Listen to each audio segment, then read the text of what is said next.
j'étais sur les lieux lors des actes et des incendies criminels qui ont eu lieu sur la place Lemens.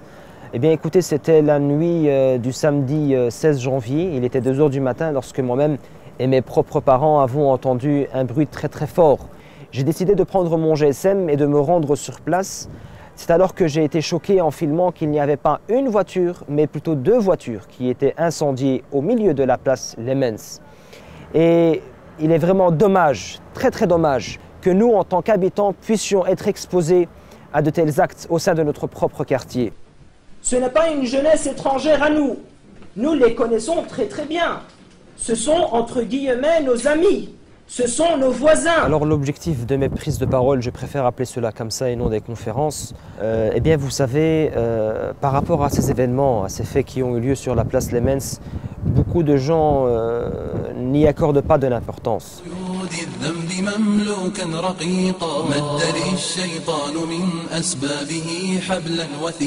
Pour retourner à la séquence où l'on voit un énorme flingue avec un son de tir en introduction, style Al-Qaïda comme vous le dites, qui ne représente en aucun cas le service islamique de la jeunesse de Belgique. Il représente plutôt la délinquance et la rébellion qui faisait le sujet de mon introduction.